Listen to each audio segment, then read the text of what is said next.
రేపు ఉదయం పెళ్లి పెట్టుకుని ఎందుకు ఇలా చేశావు? ఈ పెళ్లి నుంచి తప్పించుకోవడానికి వేరే మార్గం లేక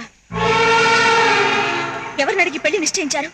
మీ అంతటా మీరే నిర్ణయాలు తీసుకుంటే నేను వచ్చి తలంచి తాళి కట్టించుకోవాలా? అయినా ఏం చూసి నేను పెళ్లి చేసుకోవాలి? చదువా, కల్చరా, డిగ్రీయా?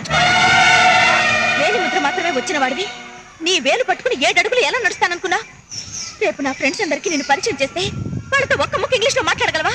వాళ్ళ ముందు దర్జాగా కూర్చోగలవా? మాధవి, నువ్వేనైనా మాట్లాడుతున్నది? ఇన్నాళ్ళు నువ్వు భాను సరదాగా మాట్లాడుకోలేదా? సంతోషంగా తిరగలేదా? ఆ ఇంటి పెంపుడు కుక్కలతో కూడా సరదాగా తిరిగాను, సంతోషంగా గడిపాను. అంత మాత్రాన వాడి చేత తాళి కట్టించుకోవాలా? అయినా నీ చేత్తో తాళి కట్టించుకోవడం కంటే ఉరితాడు బిగించుకోవడం మంచిది. ఉరి శిక్ష పడ్డ ఖైదీని కూడా నీ ఆఖరి కోరిక ఏమిటో అడుగుతారు. కనీసం అవకాశం కూడా లేకుండా చేశారు. ఎందుకంటే మనమే పెంచాం, మనమే చదివించాం. మనం ఏం చెప్పినా గంగిరెద్దులో తలొప్పుతుంది అనుకున్నారు, అంతే కదా? ఇన్నాళ్ళు నువ్వు నాతో సరదాగా తిరగడం, సంతోషంగా మాట్లాడడం చూసి నువ్వు నన్ను ప్రేమిస్తున్నావని అపార్థం చేసుకున్నాను. కానీ కుక్కలతోనూ కోళ్లతోనూ తిరిగినట్టు నాతోనూ తిరిగావని తెలుసుకునంటే మాత్రం పెళ్లి దాకా రానిచ్చునేవాడిని కాదు.